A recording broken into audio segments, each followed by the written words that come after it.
But MetaView is an open topic too, because I'm really an anomaly. What's that word? Anomaly. I'm really an anomaly. I probably won't even top on. I don't even want to ask you about no hood shit. I'll probably ask you about some bigger issues than that. Actually, I think it's live, but for some reason. All right. Yep, Oh, there's you one can't tell person. if you. No, there's one person watching, so this is exclusive. So shit. Oh, somebody watching already. So, all right, man. I'm gonna do my intro and get into it. Are you ready? You got an intro? Yeah, nigga. Play that thing then. I ain't playing no intro or nothing. I'm finna get in. But anyway, what's up, everybody? It's your boy K Cole, man. You feel me? Sacramento Drip Guy, man. You can follow me on K Cole, man. You can check out the merchandise at kcode3.com, man. I got my boy, man. You feel me? Dirt, man. Dirty Weather, man, right here, man. We finna do an exclusive interview, man. This man has a lot of information, man. He's very resourceful. So, man, we gonna go over some topics. This might turn into a part 1, part 2, and part 3, man. It's some game he really finna give y'all, man. So open up your ears, man. You know what I'm saying? And close your mouth. Check this out. What's up, man? What's up, Dirt? Hey, what's happening with it, man? Man, I'm just chilling, man. It's good I got you on the line and got to do this interview, man, because I'm one of the privileged people that could just get the game personally. Speaking on that subject, when somebody like you who do got the game you got, you feel me, get approached for an interview or to share your game, how do you feel about that?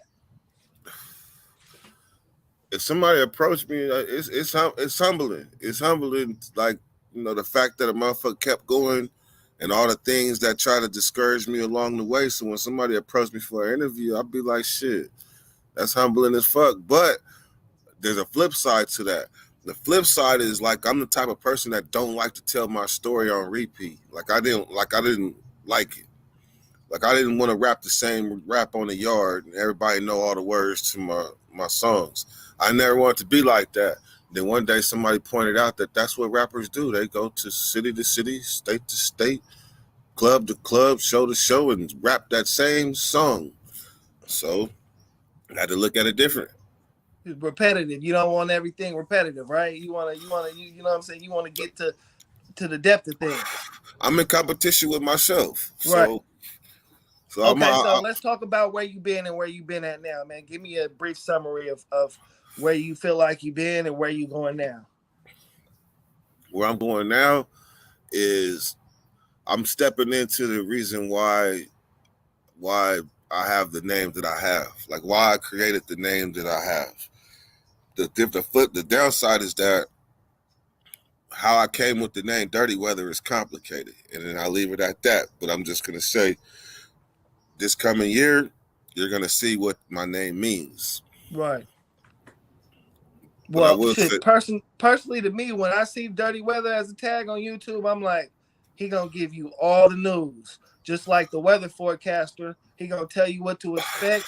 You feel me? What it's gonna be today and how it's going. You know what I'm saying? Just not with the actual weather, but just with the vibe of what's going on in the world. You very resourceful. You know a lot about things, man. So let's get on some of these topics, man. You kind of like a YouTube guru, man. You've been on YouTube for a while, man, and you know a few tricks and tactics on how to build your channel. You've helped build some people's channels, man. Let's talk about that a little bit. Oh, man, that's a great question. That's a question that nobody's really asked me. But in order to start a channel, to build it, it starts with motivation. And I can personally say that I have motivated a lot of influential people in the YouTube community. Like I've told people, like, you can do it. Like I've told them. Next thing you know, you look up and they come coasting. And, right. And the good thing that I could say is that not too many of them deny the fact. Like, because you can ask them all and say, who's one of the first people that you was watching? And one thing that can't be denied is that I'm a pioneer. Yeah, man. A lot of things that you was doing way, way back in, I want to say like 2016 and 2017, man, they doing now, making millions off of, man. What do you think that your apprehensions were now that they are that they were then?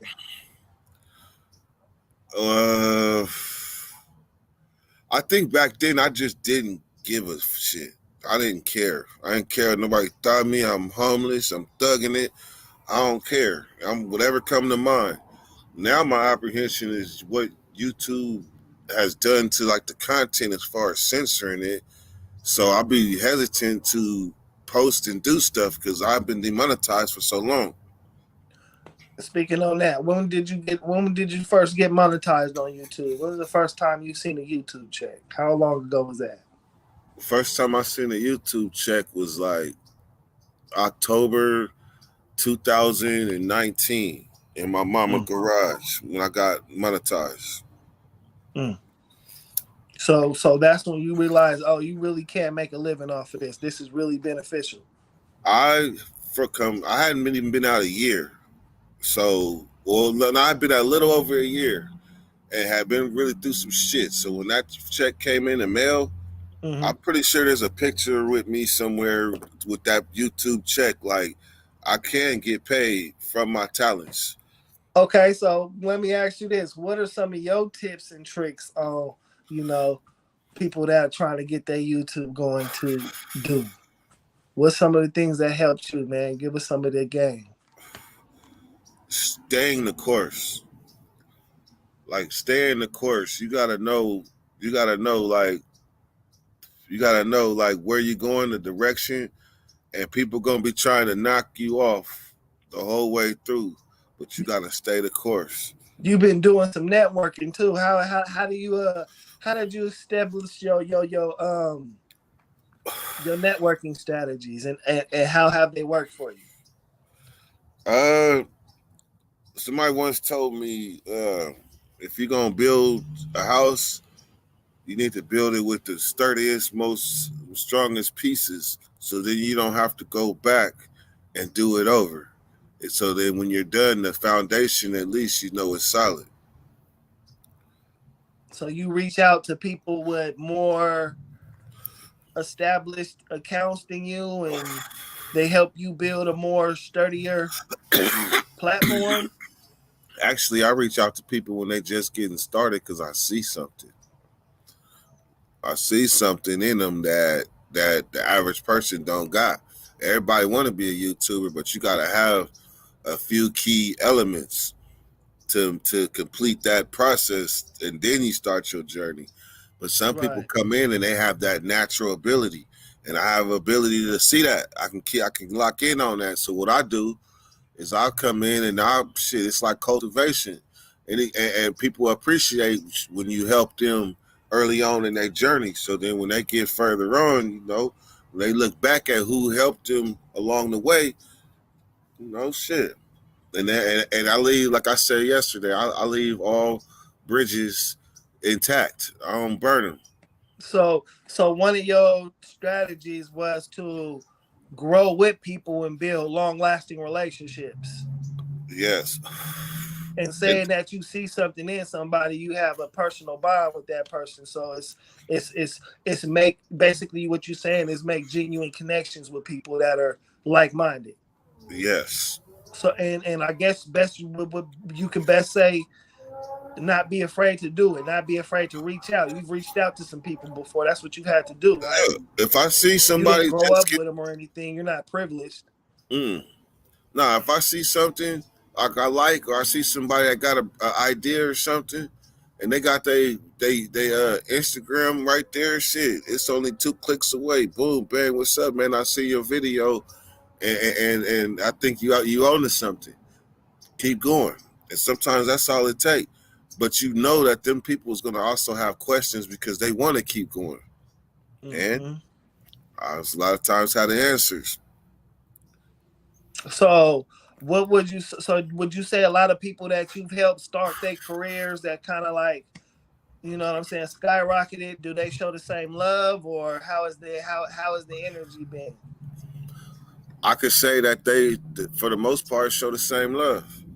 They show the same love because people wasn't, like I said, man, I talked to Big Hurt, and I agree that Big Hurt, he's the founder of the prison genre.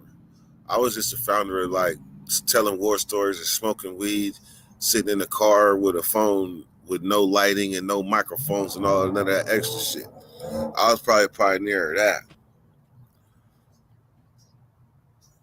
Yeah, that's a big genre now. Now it seems like you can make a lot of money getting behind the camera and telling your personal opinion on things. And yeah, you were doing that definitely a long time ago, way before. How do people accept it now that you had to deal with back then? Uh, Because it don't seem like it's as many haters now as it is then. Since back now people seen that you can actually make a career, make some real money out of this. back then it was the hate. Most of the hate come from your own city. To be honest with you, like most of the hate come from your own city because they used to seeing you one way.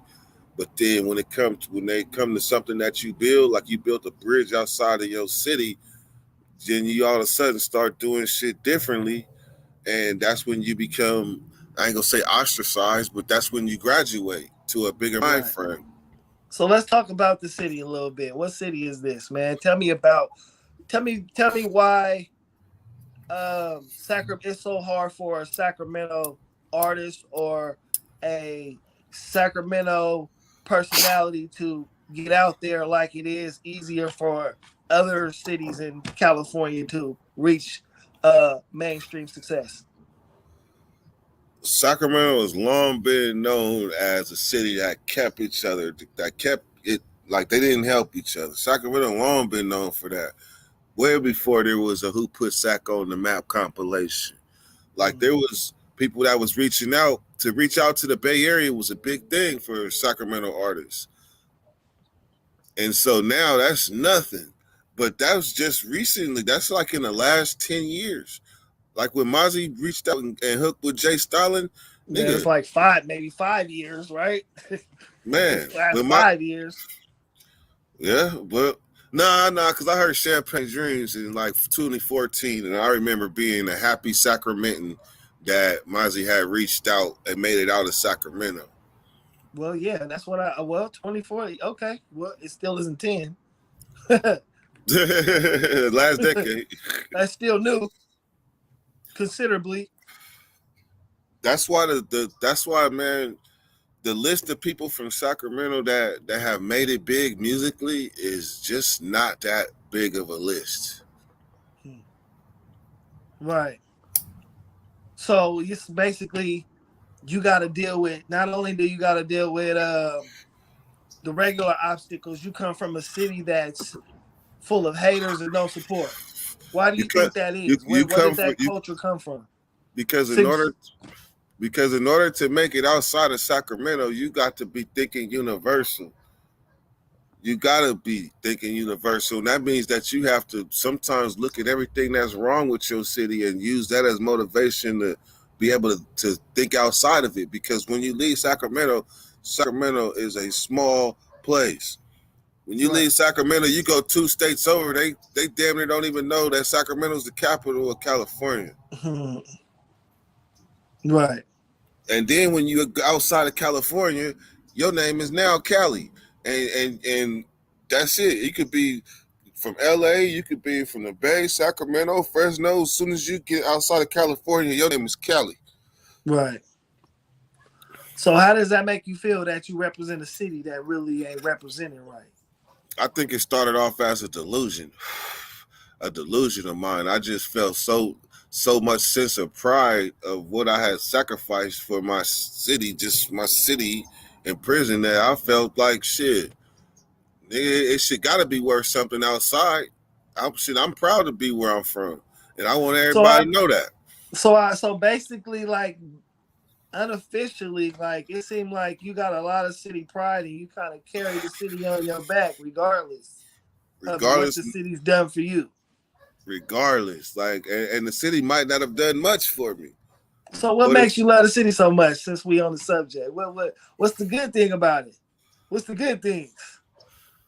I would say that this is one of the fastest growing metropolises known to man damn near in Northern California, because if you drive into Sacramento and you coming into town, there is so much land around this city. It's unstoppable where they can build, and this could become really, really the capital of California. Right. That's that would be amazing. It is. You see what they doing at Delta Shores? They done jumped over the freeway now. Oh yeah. Oh yeah, they do have a lot of land. They do have a lot of building. It definitely is growing. I just wonder why they won't connect the back of Meadowview to the stoplight. They ain't done it yet. Right. And then it's like it's like 2 million people here if you count the county and the city and the surrounding people. So you would think that like it's cities that's smaller than us that have more of a influence in entertainment.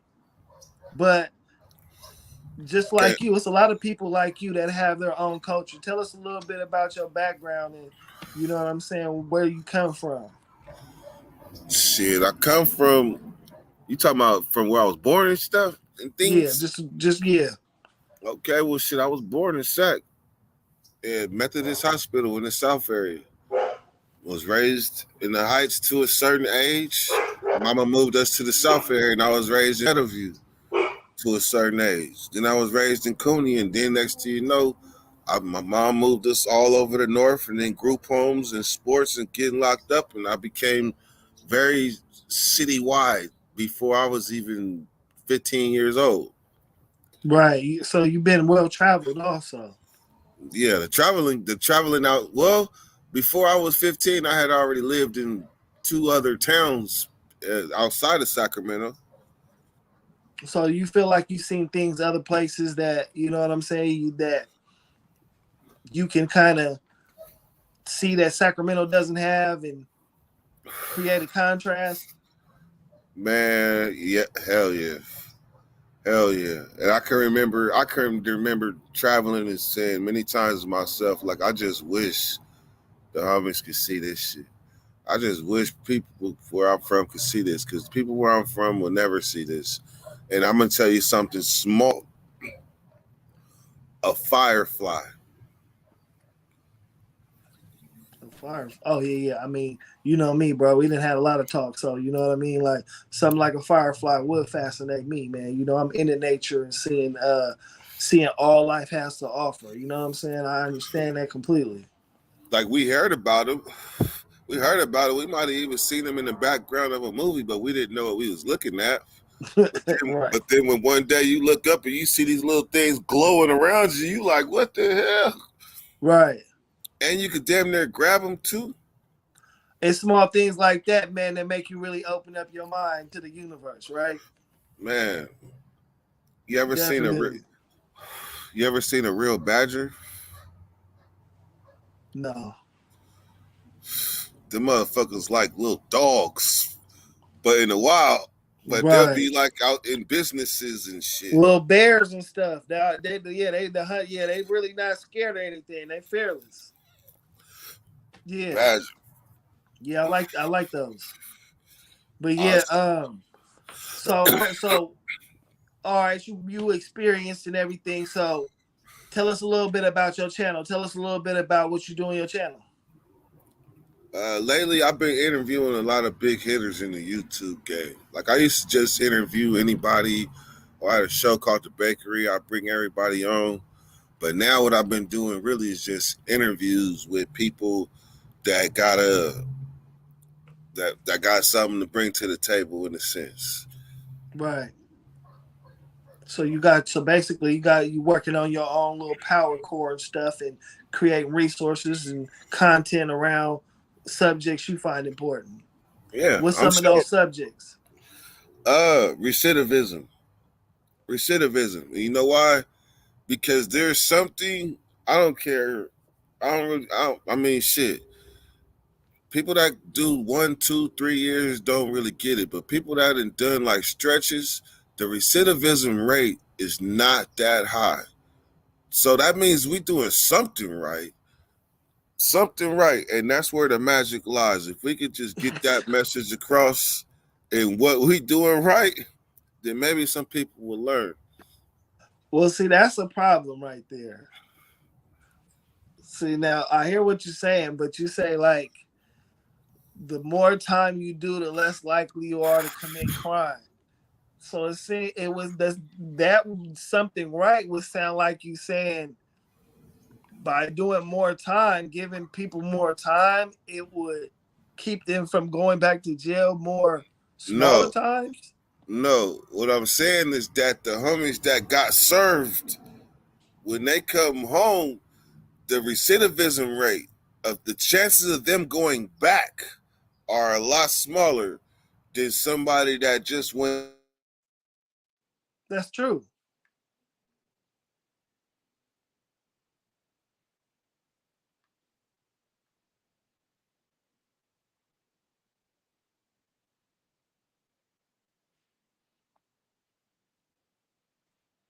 Hold on, you went out on me.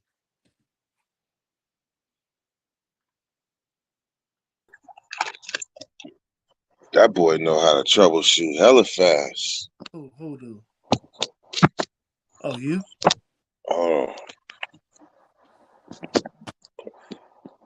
You froze over there.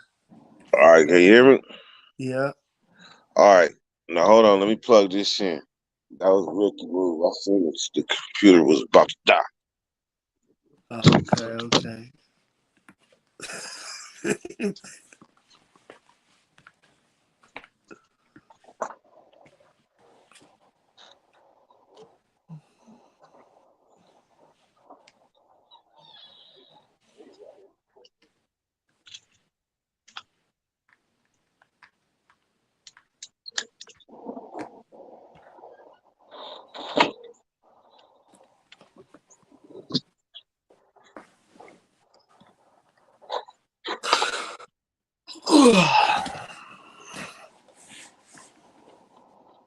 You know you got people watching, Cody.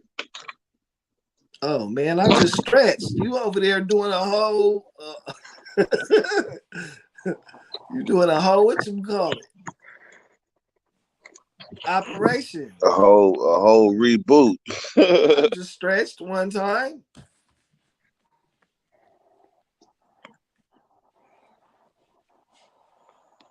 That's Ernest Moore. He from North Carolina. Let me boot this thing on.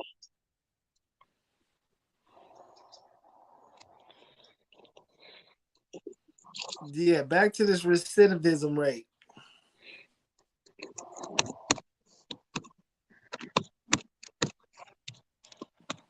Because that's an interesting subject. Hold on. Bam. All right, say again. So back to the recidivism rate. Mm-hmm. Tell me a little bit about it. What I was saying is that the recidivism rate from when they be releasing people that had life sentences or whatever, the recidivism rate for them is very low. So I'm saying there's something that they're doing that's right in comparison to those that like get locked up and get caught with a gun and then get caught with another gun and they got 3 strikes. But Okay. but they only went in and did 16 months here and then went and did 32 months here. But Right. something didn't click. Right. Okay. All right. I don't know. I don't think that's a good statistic, personally. Whatever do you mean? I'm just if you say okay, people who are doing life and now they got they you know what I'm saying they got their life back or whatever, whatnot, right? Mm-hmm. I mean, or people who do long sentences, you're saying don't are less likely to go back to prison, right? Yes, I am That's saying just that. saying. That's just saying with the. That's just validating their reason to lock people up. That's their statistic. Their statistic is, hey, if we keep them in jail longer, they less likely to get out again. So that's why they want to add on all of these time and stuff. Like you know what I'm saying. I know somebody in jail right now doing 20 years for a burglary. Now, between me and you, right? Mm-hmm. You know, we know the streets, right? To us, burglary is kind of like on the lower level of things, It's like a right? car. It's like a car break-in. Yeah, he like a nice guy. But in the criminal courts, a burglary is a strike. Right? It'll get you, it's considered a violent crime. It'll get you sent to prison. It'll get you struck out. It'll get you a lot of time, is basically what I'm saying, right? Yeah. But then that we know the mind of that burglar is like he's less likely to hurt anybody or do any real crime or anything in life, right? So now it's a lot of people in prison doing a lot of time over something that's really a petty crime, right? Mm-hmm. And then when they get out after 20, 30 years and he's an old man and he's broken and he doesn't know how to function, they say he's less likely to go back to prison. I mean, he's less likely to do anything. He's like damn near dead. More likely to conform. Right. So I wouldn't say that's a good point of recidivism because that only says, you know, give them more time, knock the wind out of them. They ain't going to be able to do nothing. Okay. So then that's sending the man to an early grave. So what would that man that has done the 15 and the 20, how would he deliver his message then to the youth if the goal is to save the youth by your experiences? Okay. Why would it be his job to save the youth if he ain't got a job already? Like, what about all the men that ain't? No, I'm talking about. I'm talking about. He got a job. Like he's successful. He's successful. So I'm not talking about the average motherfucker that come home. They a hood nigga. They come home. They in the hood and they posted like a West Stamp. I'm not talking about. Let's not pass up that subject. A lot of times we got somebody who came home from prison and go straight into helping the youth.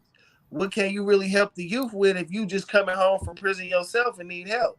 You only know prison ways, so only thing you can do, whether you know it or not, psychologically, is teach institutionalism that teaches our youth to be crazy. That teaches our people to be crazy. You go to prison, you know yourself personally. Like you just said, man, you feel me? Like being a prison nigga is a thing. You know what I mean?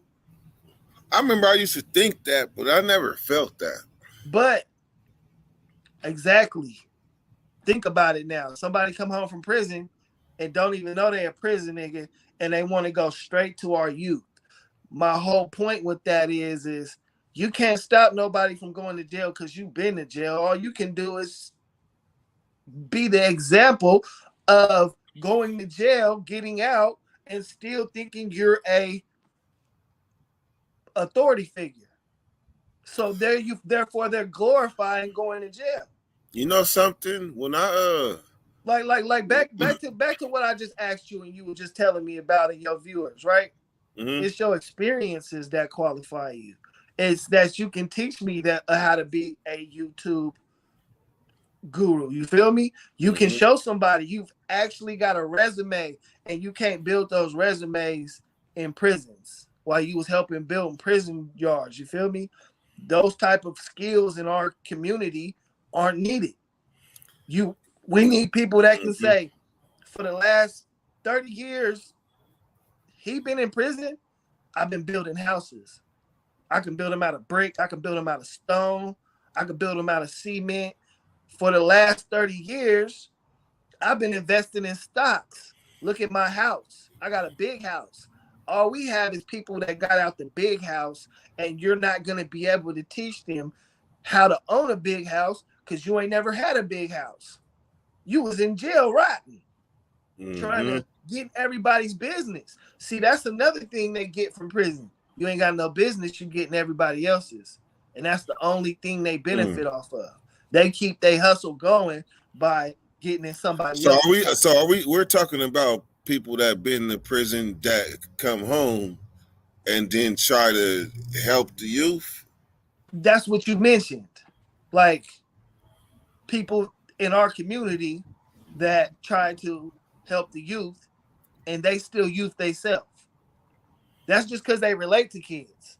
That's not because, and they the older kid. That don't make you able. You feel me? That's deep. that don't make you able to teach kids because you're the biggest kid. That's just your psychological bullying. You need somebody to control because you're out of prison. You need to learn how to be free first. See what I'm saying? You need to learn how to teach people how to be human, because we need to talk about recidivism because they used to being inhuman. Okay. So when does that person wake up and start living? Like, when does that person wake up? Because I believe that you can't come out the gate and talking about your living. I just believe that you got to have been out here a little bit and seen and went through a few things out here. You know what, bro? I'm gonna be honest. It might sound so small, but you know what always trumps an argument when you arguing in public with successful people? Mm-hmm. Where they been? Where they been? It'll knock the wind out your argument. It don't matter what you talking about. When somebody say, boy, I'd have been in Egypt 10 times, you be like, you feel me? How many times you done traveled the world? Because between me and you, we done did some traveling. We've learned some things. We've acquired some, just like they learned prison their whole life, we've learned different cultures of freedom. Okay. You heard me? Yeah. Hey, so we got somebody that disagrees. So now's where we defend our theories. Young, by the way, hit the link. Who, me? No, Young. He about to hit it. He said you tripping. He disagree. But see, I don't disagree. He already mad, angry, right? Look, I'm already cuz. You feel me? You know what I mean? We gotta agree to disagree. I might have a different point of view. I just don't want. Check this out. Since cuz listening, right? Mm-hmm. Bro, I live in the best schools. That's the goal of life. Live by the next best schools so your kids can be exposed to the best fruit. Do that make sense? Yeah, but we don't know what point he was talking about that he disagree. Okay, yeah, that's what I'm saying. Cuz gonna say, teach my son cuz. But these doctors I live around gonna teach him how to be a gentleman and get a position in life. You feel me? See what I'm saying?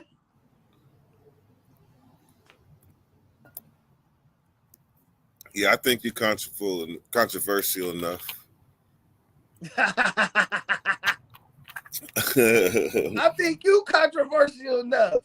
You actually said these people get out of prison and go straight into the community and try to lead us somewhere, right? That's blind. That's blind leading blind. Is that what that is? Absolutely, bro. They still got to report to white people, man. You need a man who's a king who don't report to nobody to show you.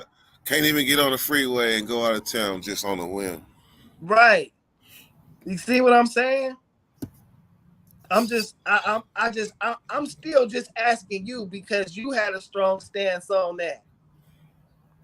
I wouldn't say strong. I would say that you asked me a question and the weed guided me that direction. Okay. But that's not something I would get in front of the Capitol with a picket sign and campaign for. Because there's always exceptions to the rules. Okay. I mean, well, you know, I understand you probably got a lot of followers that, you know what I'm saying, got to deal with recidivism. Really? Okay. So now, see, Young doesn't know that I know you.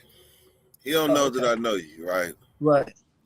So we have somebody that we refer to that came in the past, and they used to throw rocks. I mean, they used to throw rocks and hide their hands. Okay. So the problem is that person only stayed throwing rocks and holding his hands, and they never got a chance to get further past the ego. They never got a chance. They didn't give him a chance.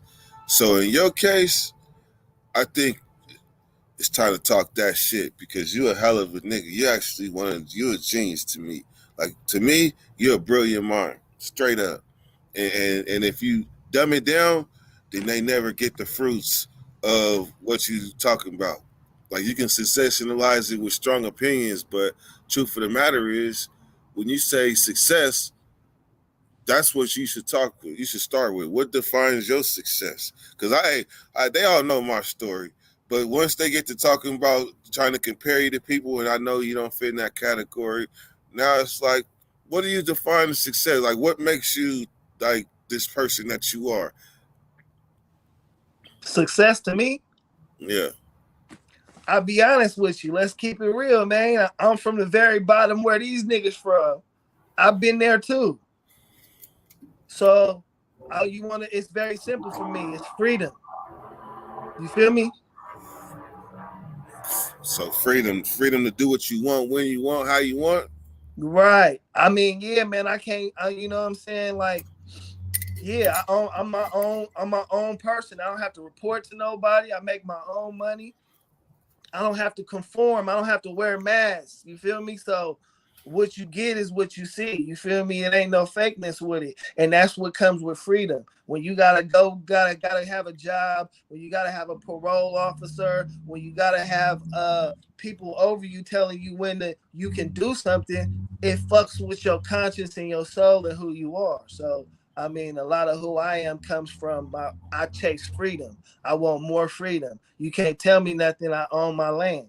You feel me? You can't tell me nothing. I own my vehicles. I own my business. You feel me? I make my own money. You see what I'm saying? So for me, success for me was to not ever have nobody tell me what to do. So I mean, I wake up when I want to. I go to sleep when I want to. I know a lot of people that are considered successful because they got a job, but they complain because they got a job.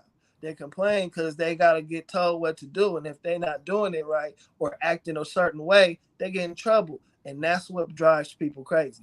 The more compression you got in your life. Damn. So, yeah, I just wanted to be free. Damn, that's hey.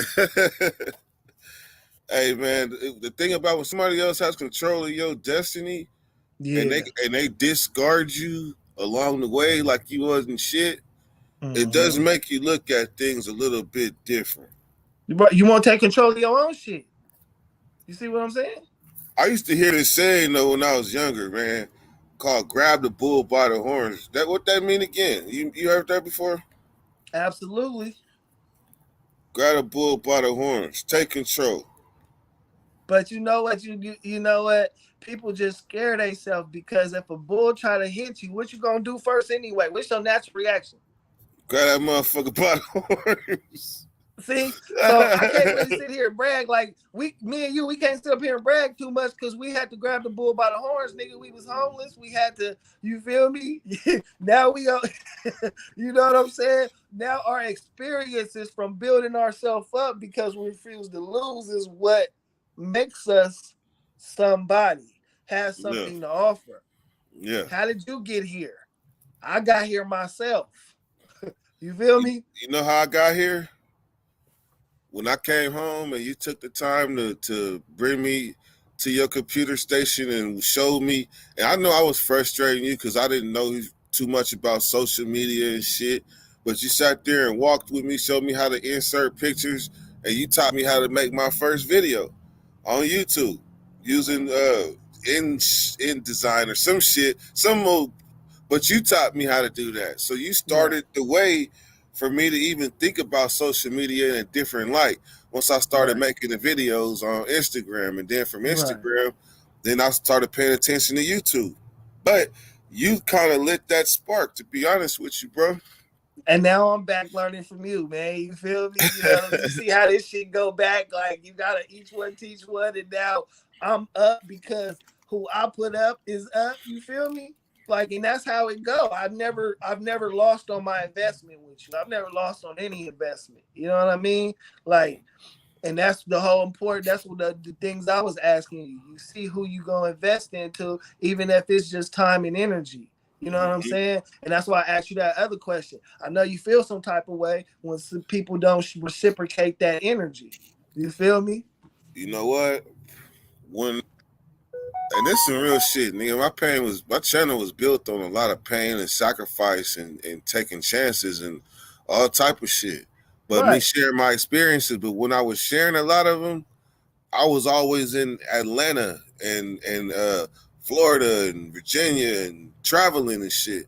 So it was an outlet that I needed because I mean I always talk to all the homies. I always talk to them, and but there's times when it's just you and a phone, literally like you and the phone. And I It's made my times when phone. you can't talk to everybody, and your open message is you know what I'm saying. When other people see it, that's their conversation with you. Like when I traveled a lot, man, you know what I'm saying. What made me want to be online more was I always heard my mom would laugh at my videos or watch me from, because that's your baby. She gonna always keep an eye on you, and just this social media just give your family members other outlets to, you know what I'm saying, have those moments with you. Like I'm Mm-hmm. talking to you, but I could be talking to anybody right now. You feel me? So, Mm-hmm. and not only that, when you gone, shit, man, this is a part of you that's always gonna be left as art. You know what I mean? So, I mean, I think Hey, you got. everybody it's. I tell everybody it's opportunity in that, especially if we black. We already naturally gifted as artists. So you know what I'm saying? We already, nigga, you know what I'm saying, elevate to, you know what I'm saying, high energy. So I mean, this is what these platforms is for. They create a freedom now. You see what I'm saying? People can't do you any old type of way because you can just tell your story Mm-hmm. and let the Hey, people decide. so a lot of people they wondering how do you tie into a lot of these stories because they know me for the stories. So I'm gonna tie him into some of the stories or experiences. When I used to when I was done, when I first got caught in the county jail, I mean after coming from across the country being extradited and I Mm, pushed down in the county jail mm. finally. And then from there, I stayed for probably a week, and then they sent me to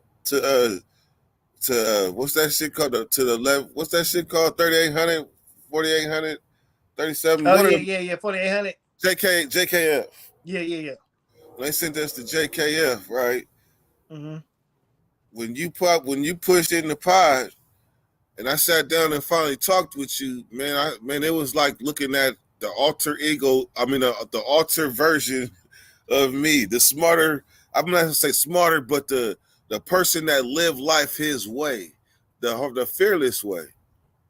And I did nothing but learn from you the whole time we was in there.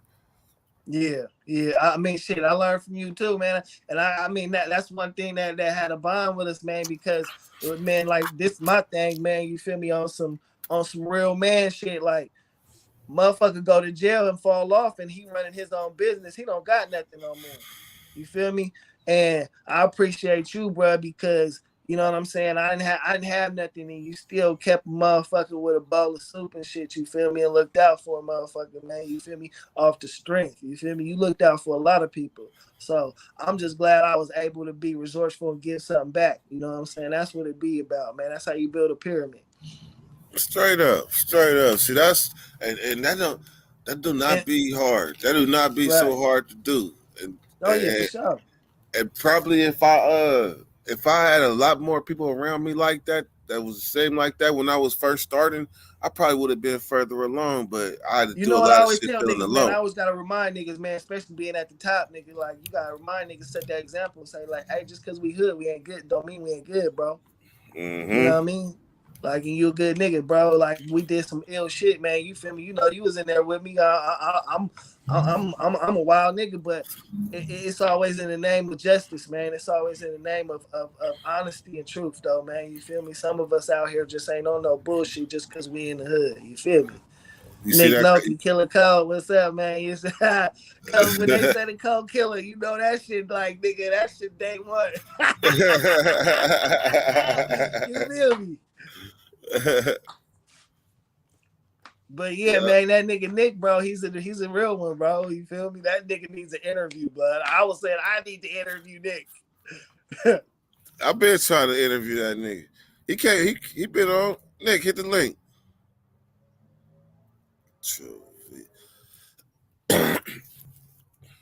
Oh, you be getting some views on this motherfucker. You live, huh? Yeah, it's like 11 people watching. But yeah, man, I mean, just from being from there now into now, man, what you learn? Because man, like I ain't gonna lie, from then to now, shit, man, I'm a lot more difficult, bro. A lot of that love we was showing, bro, you can't show that type of love now. It's a whole different monster out there. What I learned is that if you're serious about something, you gotta damn near be obsessed with it. Like you gotta be like that pit bull that don't know how to let go. Hey, bro, I always compare to the pit bull because I used to have pit bulls. I'd be like, my mom used to be like, you just like the motherfuckers. Like, bro, you get in the ring with me, I ain't gonna stop, bro.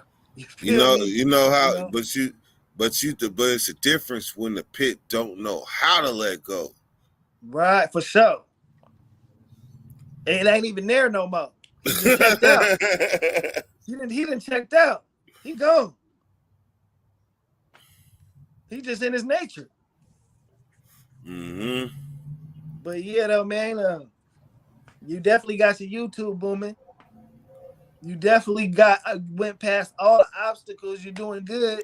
You feel me? Hey, What's up, brother? what's up with the rally, man? What's going on with y'all, man? I seen Cody on there this morning. I was like, oh, what's going on up in here? What's Yeah, up, man, brother? you know Dirk just giving me some game right now. One time.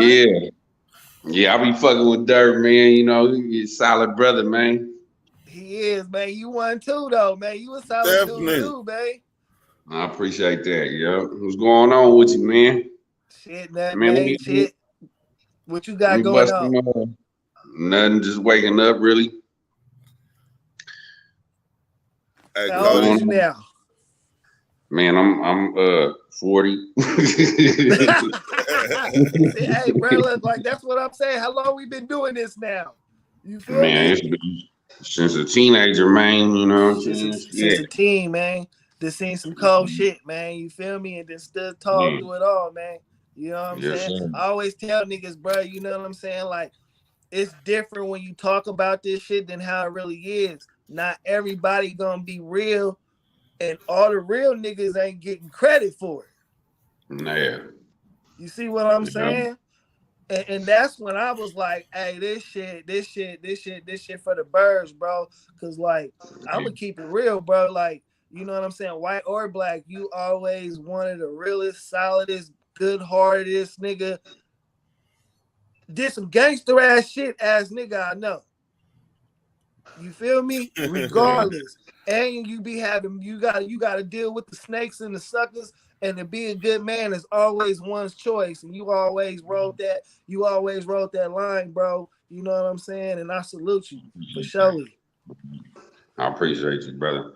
Yeah, man. You know, I mean, you know, the man, shit is changing in the world, man. You know what I'm saying? And I've been feeling a lot of people, man. You know what I'm saying? Like Marv Mitch. You know what I'm saying? On the GTA shit. You know what I'm saying? Like that's some real talk, man. You know, we came up under a lot of false. You know what I'm saying? Belief, you know what I'm saying? That, you know what I mean? Like, man, unity, I feel, is like number one, man. Like, we gotta get these youngsters, man, because I just be looking at the news like it's hella crazy shit going on, man. And I don't know, man, you know, I just shit is crazy. You know? Hey, and on everything, but it's like it's crazy because man, at least we have some type of structure. These motherfuckers ain't got no structure with it, bro. You feel me? And you really can't reach them because shit, they hate us. But he said, but he said false beliefs, and behind them false beliefs is personal opinion or personal gain. That's the root of it. Okay. I'm glad you said that. Now that tied the whole conversation in. What he just said. You just said the whole conversation about recidivism and motherfuckers coming out here reaching our youth. Who you think give them those false beliefs? Yeah. Oh, nigga, I've been in prison this long. I did this, did that. Hey, bro. Hey, man, Nick, you like a carpenter now. Nigga, tell these motherfuckers you had to do this shit working and putting your hands to use and taking gears and You see what I'm Yeah. saying? Didn't none of that And I mean, gangster shit add up, nigga, that you was supposed to get credit for, or you'll be the yeah. god. Mm-hmm. Yeah. But really, nigga, all that happened is a nigga might buy you a drink and be like, "Hey, I remember that nigga. That nigga like the real Rambo right there." But I mean, Right? yeah. You That know, nigga always was. That nigga was always with the shit when the odds was against him, man. You feel me?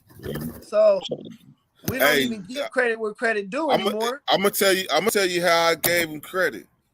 When I told the story about white bloods on the line, I always said like the white boys was always trying to holler at the white Crips and shit, and the white and the white bays, but sometimes the white bay, but they wasn't But ever like I trying to said, holler bro, at you no can white get a bloods. million. You can get 1 million views off one of his interviews. Yeah. I didn't even go there, but because that nigga really stood up. like to talk about it no more. You know, I mean, you know, I used to, you know, what you was just saying about, you know what I mean, the false beliefs is, you know, it is a lot of people that, you know, put it out there towards, you know, the youth, like glorifying, you know what I'm saying, the shit, like, you know what I'm saying, like it's really not that it's, you know what I mean, I feel somebody expressing their story and things like that, but you know, when you put it out there to a person like, you know what I'm saying, yeah, I did this and I did that, and you know, you gotta stay solid, you know what I'm saying, young homie, you know what I'm saying, you know, the game was different then, you know what I'm saying, like when we was coming up, you know what I'm saying, we was just talking about zero drug policies and shit like that, you know what I'm saying, in the hood back in the day. You couldn't, you know, big homies, you know what I'm saying, like Buff and shit, you know what I'm saying? Nigga, when I was young selling dope, you know what I'm saying? Nigga, he was on shit. Like, nigga, you know, let me see you coming up short, you know what I'm saying? Because then I'm gonna believe that you sitting here fucking with the shit that you supposed to be selling, you know what I'm saying?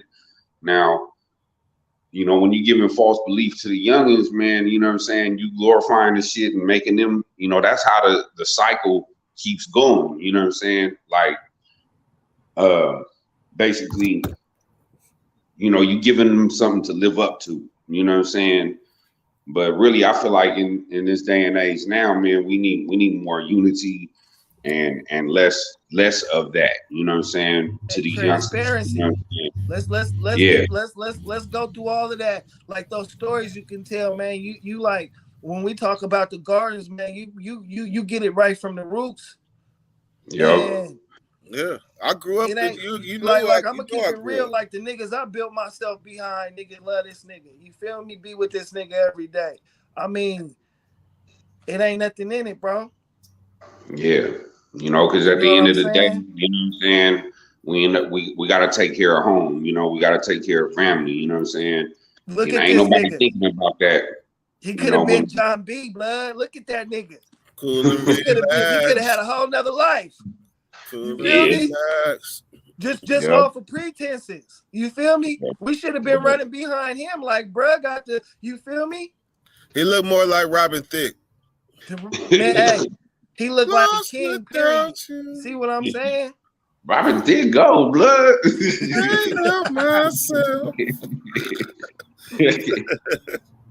But yeah, though, bro. See, like niggas like that, bro. They don't that you don't even got a platform for motherfuckers to even understand what the real situation is. And when you looking at the real, they'll tell you somebody else real that ain't never that don't measure up to bruh's. You know what I'm saying? Stats. You feel me? Yeah. I'm telling you, when stats matter, nigga. Hey. I mean, hey, and then it's independent. And you hear me? I'm not trying to glorify it. No. Hey, watch this, Cody. The first thing you said is you talked about him as his character as a man, right? And one time I really got drunk out of my body, nigga, to where I blacked out. And but you functioning blackout, and nigga, Nick Nolte appeared out of nowhere, blood, and I was in the casino. Anything could have happened to me, and this nigga was my guardian angel, nigga, until I got back right. I ain't here really take that on his back, bro. You feel me? That's what I'm saying. Like, bro, it's real niggas is rare now, bro. The evil niggas will get you out the way, cause you feel me? They'll just hate you out the way while you just standing solid. That's why I don't even apply myself to trying to change anything. Whoever try to do that, bro, got a whole lot of responsibility on their back. You feel me? That nigga They said putting a hate target on them. That nigga said hate you out the way. For sure. Not get you out, hate you out the way. And make you feel like, you know, it's like, I don't know, man. You know, like that shit never happened. It's an attempt. It's an attempt to make you feel less relevant. Okay, I ain't gonna say so let's irrelevant. take it here now. So now niggas go do all that real shit. Don't ever tell. Niggas slide for the hood. Who sent you some money in jail? Shit, nobody. Who looked out for you? Who making sure you straight and you good, nigga? Who making sure you know what I'm saying? If you got a business, nigga, support that. You feel me? Nobody. Yeah. And it's 1,000 niggas that's like, I've been real and we never even had no unity because of it. A nigga never even got a pound fist. You feel me? And that's why niggas see that, oh, it ain't no script no more. Yeah. Yup. You gonna do this, and that, nigga. Nigga gonna make sure you VIP at the club, got a chain, got a whip, nigga. You feel me? Introduce you to people. You feel me? They're gonna be responsible for you, but you can't be responsible for these niggas no more. Yeah.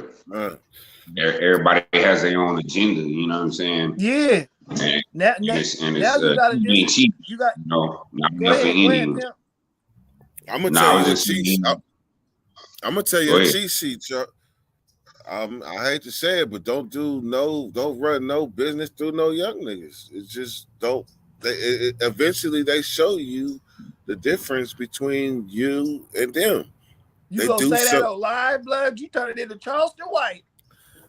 You can say that, but I got personal experience that if you try to rely on a young nigga to keep it 100, that you playing a losing game because these young niggas they ain't been blessed with them type of things. They don't know 100. We know a real buck, nigga. We know a silver. We know a Susan B. Anthony. They don't know that.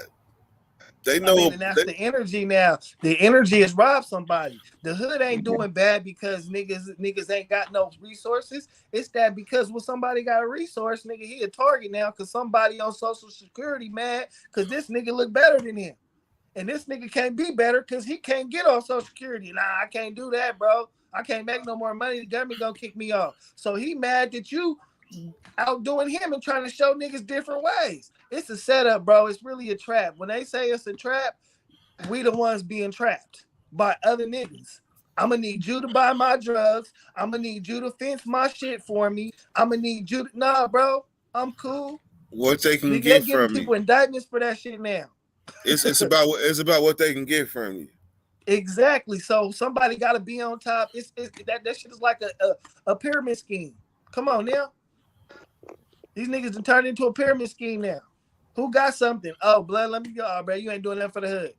That just mean give me something. I just, instead of teach me how, it's give me some of what you got. Do you see this? This is generalized to every neighborhood, right? Go ahead. No, not every neighborhood. Some neighborhoods, some not. You gotta remember when that making neighborhood ain't the neighborhood, it's the niggas' energy in it. And Meadowview used to not be like that. This nigga know. We're speaking about Meadowview. So where's Meadowview located for the people that don't know? Oh, we wasn't talking about Meadowview. We were just talking about. Oh shit! Y'all got the name of the stuff. Nobody said anything about Meadowview. We were just talking about the hood in general. What happens in our hood happens in every hood in America. All across the world, baby. You know, that's what I'm talking. That's what I'm talking about. That's why I said this is like generalized, like every neighborhood. Absolutely. Because there's always a pecking order in every hood. Nipsey Hussle died because the niggas tried to press that nigga, and then when they didn't try to press that nigga, they didn't protect him by saying he's solid. Niggas was plotting on him. And once niggas hear, oh, he ain't protected by everybody, then niggas turn on you. Niggas always looking for a reason to turn on you, and you always gonna need that support. And the minute the nigga be like, oh, he ain't giving us none, it go bad. And trust me, if you want to speak about Sacramento didn't used to be like that. No. Sacramento. You can pull up with your Rolex, you can pull up with your Bentley. You feel me? And that niggas just be like, everybody just jump in the car, hang out the window dancing. But what era? But what era was that though? Man, the era right before Mac Dre died. After Mac Dre died, the niggas started handing that shit off to the niggas that was just mad they was out of prison and got to hang with the crew. That's what I'm telling you about these prison niggas. It'll be a whole vibe. And the prison niggas come home and say, nah, we ain't dancing no more. We ain't doing that. We on prison shit. And now the streets is fucked up. I promise you, blood, we used to all go out to Hot August nights and dance and shit together. Niggas have dance battles, bro. Niggas is out here having bitches. Nigga networking. Now ain't no money, bro. Ain't no togetherness, bro. We don't do no more tribal dances now. Okay, and what year was that? Give me an idea. Remember the nigga said, oh yeah, nigga, now that the Thizzle man dead, ain't nobody dancing no more until that nigga dead. We ain't dancing, bro. And who was the Thizzle man? Mac Dre. Mac Dre was in Sac. What was the era? What was the year era? Man, you gotta go to the era. I don't even know. I'm like 42 now. No, that was like 20 years ago, Pip, somewhere around there. Like, nigga, like in my understanding, the Mac Dre era in Sac was like our 2002. Era. Everybody who Mac Dre era nigga is around 40s in their 40s now. Yeah, the hyping movement, all that shit was us, bruh. So I would say 2002 to 2006, 7. Right, for sure. When me and this nigga, when we was rocking, the crew we was part of, hey, niggas couldn't even be tough. We'll stamp your ass. We was trying to kill all the killers. The world had changed. Hey. So, and that really Noti. I don't mean to put that nigga business out there because we grown men and trying to get away from that shit. But like Blood tried to tell you when he said the nigga big homie name, hey, niggas was in a position where we was forced to move like militant soldiers and we took orders as is. Like any nigga who was gonna be tough, we was suppressing that shit. So everybody was like, oh, what's up? Keep the sneak, all them niggas jacket. We know nigga, them niggas had to dap us out. Y'all bet not be out here trying to act tough. And niggas be cool. The Zilla niggas, the Star niggas, hey, nigga, they're gonna killing them niggas. You better dap them up and be cool out here. Them niggas looking to stamp some shit. Cause that's how you got on from some of these hoods. You gotta stamp some shit. You feel me? Now these niggas just bust a rap and they like the whole hood like, oh, he the leader now. That nigga can rap. I mean, I hate to say it, blood. The game changed when you seen the nigga go to jail for recording his homeboys in a fake fight. Yeah. I beat a nigga up by myself and went to prison for it, P. These niggas fake out here. Yeah. This white boy right here, if he get on you, nigga, he gonna get on like 3-4 of you niggas. By himself. He ain't even got nobody to help him right now. Wait a minute. And you know if we hear about he do some fucked up shit, he gonna have to answer for it. Okay, let's bring it back though. So we're talking generalized, right? Generalized. In every hood in America. We ain't even gonna act like we them niggas. We gonna act like in general now. In every hood in America. For sure. In every hood in America. This gets played out. How I said you need to get an interview from him. Cause he would have never did an interview in the day. Niggas would have like us would have, you would have been bigger now, but niggas like us don't talk. Man. Yeah. I mean, you know what I'm saying? I don't know, man. I just jumped in, you know what I'm saying? I don't even really know what we was talking about, you know what I'm saying? Respectfully. Yeah. You know, man, it's so much. We just talking about the way the culture going now, the way the hood going. The hood is the culture. The way niggas see shit now. You feel me? To where how it was when we was younger. You feel me? From some real motherfuckers. He done lived it. I done lived it. You done lived it. Shit, we done seen each other living it. Man. And we the ones that be able to live to tell the tale. Soldiers in the struggle. That prison should have preserved you niggas. Real. Nigga been gone 10, 15, 20 years and did it 5 times, bro. You nigga, you the square. Yeah. And you gonna outlive everybody too. Yeah. We didn't have to go, man. I'd have been in different states, nigga, and had to get it in, bro. I was like, man, it's the same shit in my hood. I've been everywhere with it. I'm done with this. It's niggas clutching everywhere. That's the land of niggerdom, bro. You feel me? Yeah. You like Texas? What's up? Do I like Texas? Yeah. No. I don't either. No. It's too flat for me, nigga. I like different sceneries, nigga. You know how many sceneries you go through on the California freeway, nigga? In Texas is just flatlands and swamps. I like going up to the lake and being like, nigga, put my feet in the water. Texas, you go by, but watch out for the alligators, nigga. That swamp disease. Man, I only drive through the top, man. Amarillo, that's it. You know, it's too humid. You know, humidity carries diseases and shit. I didn't know that.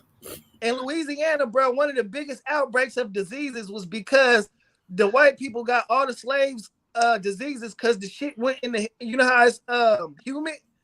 The disease got in the air and killed all the slaves, man. That shit ain't cool out there, man. When you smell that funky shit in the air, that's funky shit, man. That ain't fresh cow. Oh, but the food good to the motherfucker though. Hey, no, that's hey, but okay, you know on the whole other subject though. I thought we had the strong genes though. I didn't think we could get killed off like that. Why test them? Why test them? Because they knew it worked with the Indians.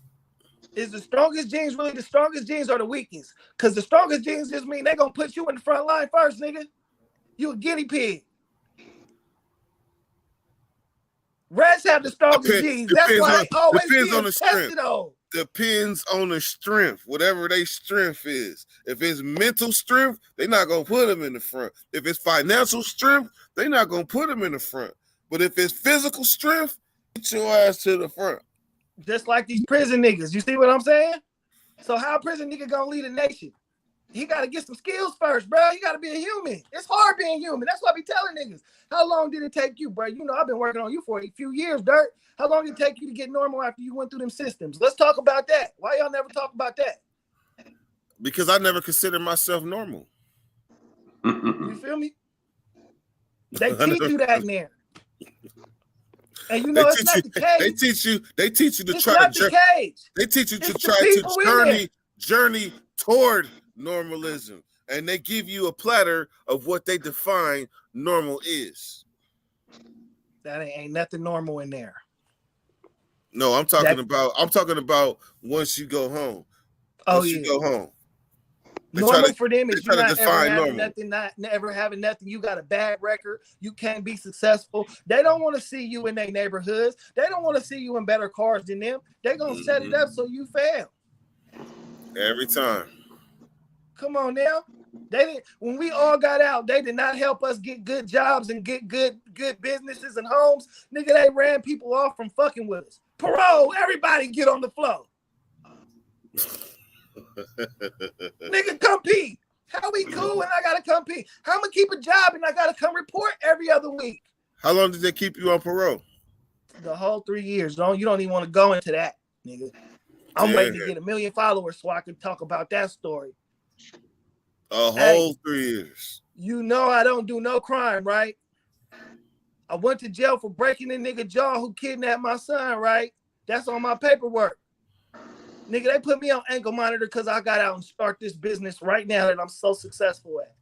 Nigga, they harassed me, threw me back in jail. I swear I never broke a law. It was when you came back in when we met. Yeah. On a fluke and about to get back out. So let's talk about recidivism. Nigga, these niggas that don't need to be in jail, nigga, you're going to be a target. These niggas that do need to be in jail, they can commit crimes 10, 15 times. Is that to do with the purge law? You familiar with that? No, I'm not familiar with it. What is it? Purge law. Basically, they saying that they revoking bail for crimes that they used to have bail. Now they revoking it. Right. So they saying like if somebody squatting in your house, you can't even call the police on them because they ain't gonna do nothing but write them a ticket. Oh yeah, the petty crimes. Yeah, they not fucking with the petty crimes and shit right now. and revoking bail. Right. So let's But see. what'd you say? I said, so let's see here. Purge law. Yeah, I mean, that's what I'm saying. It's a lot of people out of jail right now. That's the problem when you said with recidivism. Bro, it's on us not to go back to jail. All these niggas getting out of jail and the crime rate up, that's going to make us all look bad. That's going to make everybody with strikes, everybody who try to do right, that's coming down on everybody, bro. I hate to say it, because we're going to get caught up in their dragnet. Nigga, crime at an all-time high, and all you see is these niggas looting shit. Man, we The seen that little shit. homies. When we see that Your shit during little COVID? What'd you say? When did we see that shit during COVID? Black Lives Matter created it. That's why Kanye put the shirt on. Black Lives Matter created that shit. It helped because when you riot and kick over shit in a riot and it costs the city millions of dollars and the state millions of dollars, they have to change the law. But when you turn around and let unleash these niggas that, oh, we could get away if we all just show up and steal shit for no reason. Come on, blood, you gonna set civil rights back another 50 years. All right, check that out and tell me what you think about it.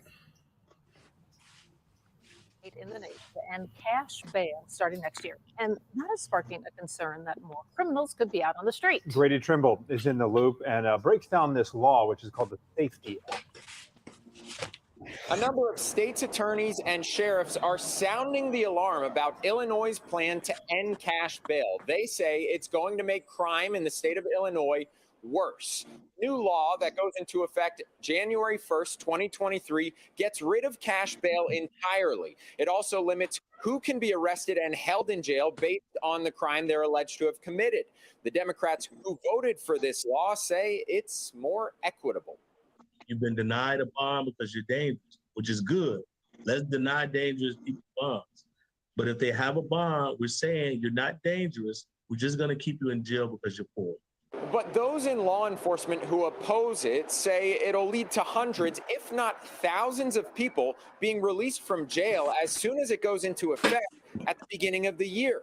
They also say it'll make our communities more dangerous with suspects in future crimes roaming free. There is nothing just, and there's nothing, promoting safety about allowing individuals who choose to break the law to threaten and to hurt innocent people, allow them back on the streets to do it again. That's the opposite of justice, and that's the opposite of promoting safety within our community. The new law comes at a time when businesses are already leaving the city of Chicago, some of them over safety concerns. Crime in the city is up 37% from a year ago. In the Loop, Grady Trimble, Fox 32, Chicago. I'm gonna let y'all lead with that one. What you gonna say, Nick?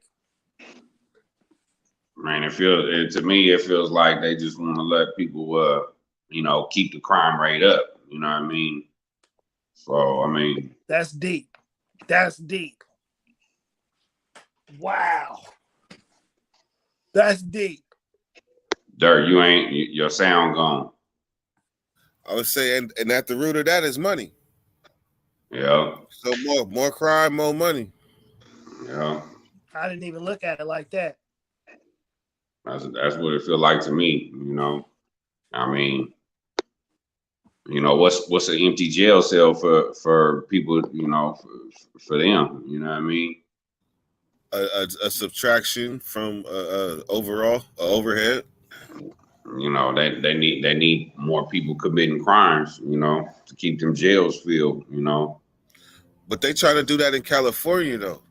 After that, like it's kind of similarly modeled to that.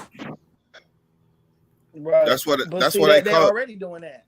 That's why they call it the Purge law. After like the movie, The Purge. They already doing that though. Oh, that's why they call it the Purge law.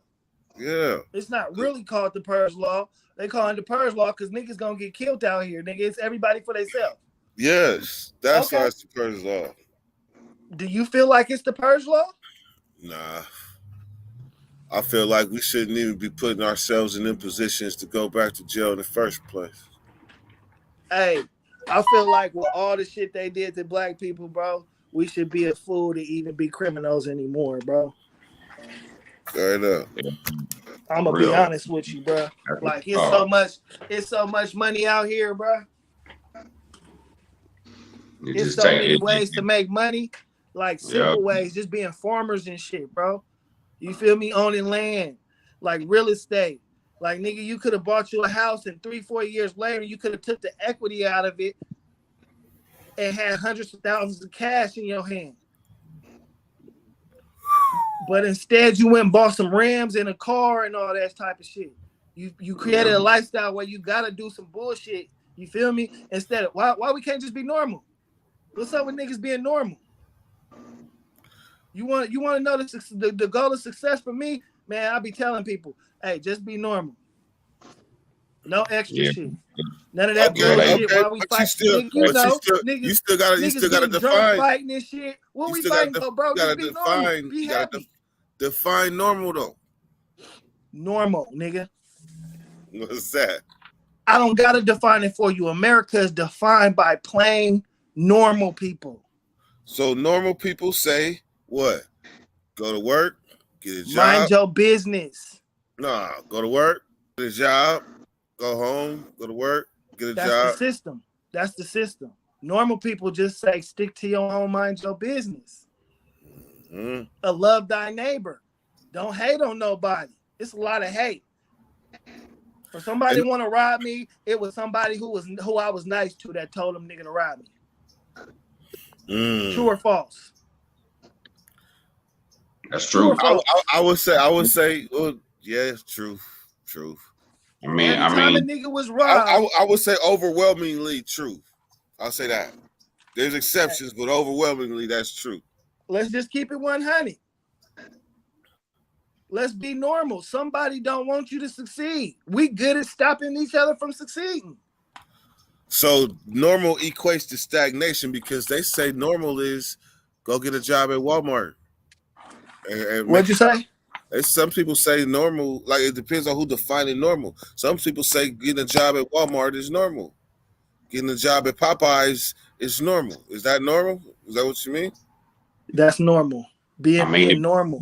Not being normal, not worried about what the next person got. That means don't reach for the stars. That means don't reach for the stars, though. No, that means not being competition. Or it just means, you got to start somewhere. You know what I mean? No. Let me mean normal. Thug and Gunna in jail because they wasn't being normal. You get millions of dollars and you want to kill niggas and create crime. Be normal. Yeah. Nigga, if you get money, even if you got to commit a crime to commit the crime. Commit the crime and be normal. Don't go in the nigga booty. Don't shoot him when you taking his fucking chain. Nigga, be normal. Give me this money. I'm finna go take it for my family so we can be normal. This nigga said don't do an extra lick. Do a normal lick. Nigga, remember when we went to the little scary house? Yeah. Remember when I invited you? Yep. Why I invite you? Because you was scared as shit. You was scared, nigga. Exactly. So exactly. Let me tell you. This nigga was scared as shit. So look, I brought some normal niggas with me. You feel me? Somebody that's going. Somebody that's going. Somebody. Normal, blood. I don't. Listen, this is what I just told my nigga the other day. I said, man, why I want to fuck with some niggas that's on some evil shit, bro? If we go up to a hotel suite and we on the balcony, I want to feel comfortable that nobody's gonna push me over. That's how I look at the world now. Be normal, nigga. Let's be cool. Like a lot of niggas be like, I had to backdoor that nigga. I had to fake like I was his friend. I had to, that nigga bitch on me. Be normal, nigga. Hey, that go along with what old boy was saying the other day, man. You know what I'm saying? About how the white boys could go have a whole country motherfucking party and nobody get hurt. You know what I'm saying? But, when we come together, you know what I'm saying? It's always some drama. You know what I'm saying? Okay. Okay, I'm glad you said white boys, nigga. Let me tell you this. Bro, you had to go through being a nigga like us to realize you had it best being a white boy. Nigga, they did hella bullshit, nigga, over that shit. Nigga, come on now. Nigga, I'm trying to be like you now. Be normal. You want to hear what be normal means? Nigga, be like a white person. They don't be fucking with other people, bothering other people. You don't see them trying to fight and box at functions and shit, nigga. Cody, hold on. Be a normal host and introduce yourself to the next guest that came on. Oh, what's up, man? I'm K Code, man. You feel me? The Drip God, man, from Sacramento. How you doing? Hey, salute. What's your name, bro? Man? I'm from Meadowview. Salute. What's your name, bro? I ain't got no name. I'm just normal. Ah, there you go. Normal representing. Out the Normal way, blood. representing. What's wrong with being normal now, nigga? I don't want to argue with niggas at functions. I don't want to have a nigga behind my back plotting on me. I don't want a nigga judging me saying, "Oh, you don't do that right." You, bro, be normal. You, and I'm me. We normal. Niggas want to do that extracurricular shit. I think that means being yourself, though. Don't that mean being yourself, though? No, that mean be you, right? For sure. That's another way of saying be you. Yeah, part. Salute. It's okay to be you. Some niggas gonna say, "Hey, bruh, smile too much." You know, I done had niggas say I smile too much. Mm-hmm. You see what I got all my white teeth. Hey, me too. But when I was in prison, I also had niggas, "Hey, nigga, how you get your white teeth like that?" You see what I'm saying? I'm not gonna stop smiling, bro. We just gonna stop kicking it. You feel me? Be normal, bro. I'm not gonna judge you because, like this nigga Nick Notino, nigga, we from the 5. We fuck with white people. They gonna kill you about that white boy right there. So we don't know nothing about that racism like y'all know. We normal over here, blood. We family. So all that gang shit that started and clique shit, we was like, bro, that's Boosie. We all family. We all know each other. We was all out here being normal. Them niggas come over here fucking with us and we airing their ass out. Oh, them niggas tried to shoot the homie. We gonna kill they whole block. We ain't funky because we killed them niggas. And that white boy was getting on shit. You know niggas make white boys do 10 times most. And bruh still out here and he able to be normal. See what I'm saying? It's you my out choice, here being normal now. Let's keep it real, nigga. All this extra shit ain't worth it. I think it's regular. Regular is another word for normal if you look up the dictionary. Because I don't agree with everything I don't agree with their definition of normal. I just don't agree with it. With their definition meaning on society, what they determine as what they consider normal. I don't always agree with it. What do you mean but have you ever hung around with what you told the people you talking about? Yes. Bro, they the most corniest, weirdest people in the world. They get to be normal in their world. Are you serious? Hey, look. They get to, if they want to fuck their boy, a dude in the ass, they still welcome. Nigga, you fucking nigga in the ass, that's a hot topic. Niggas gonna kill you. We gotta kill blood. I need a fade. Hey, I'm out real quick. I gotta go. All right. We got gay homeboys, bro. Hey, I ain't how about Phantom. Well, yeah. Feel me? Cody. What's up? All right. Talk to the guests. You've been on one for 1 hour and 23 minutes. I'm asking you questions though. No. I told you didn't want to get me started on this subject. You ranting to the point where it's like you gotta say these niggas' names. So we ain't trying to say them. Say who names? Who we talking about? Yeah, see, look, Nick, look at smiling. Look.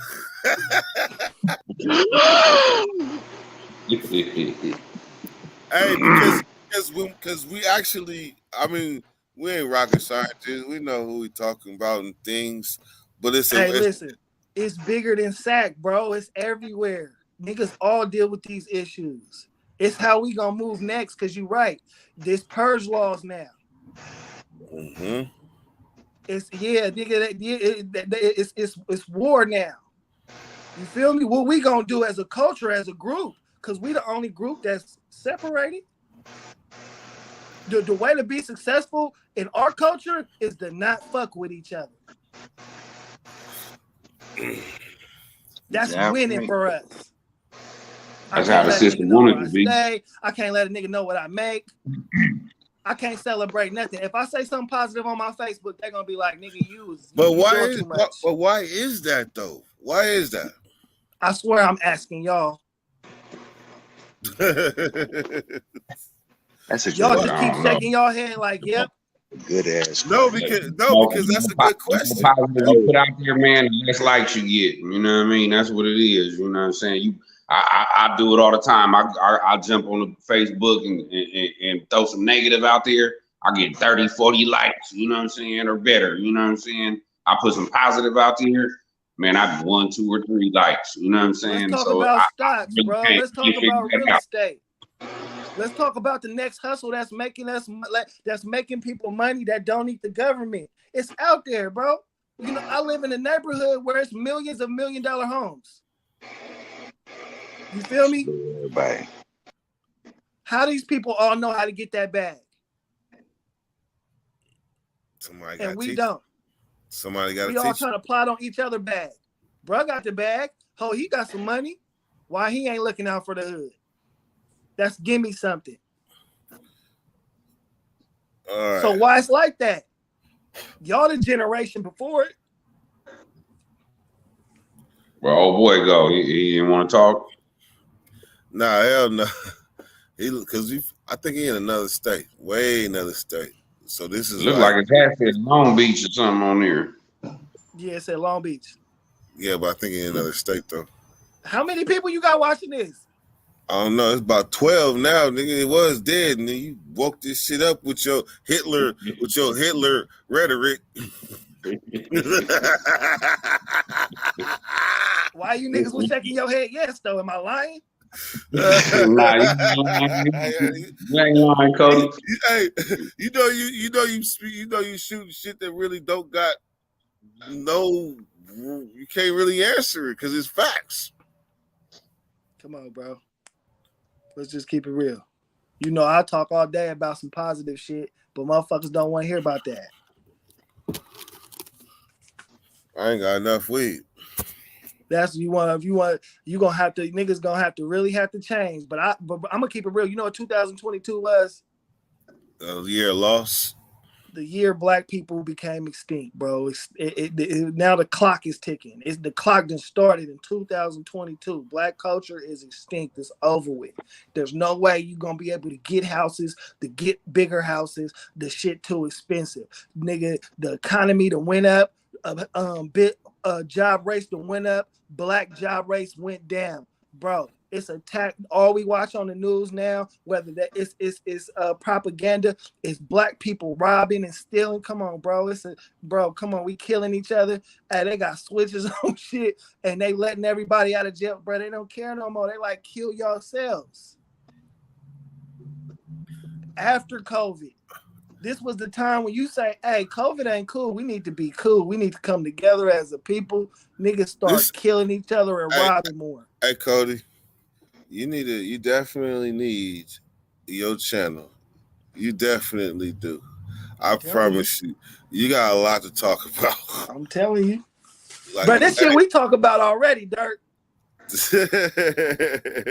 I told you this was gonna go an hour.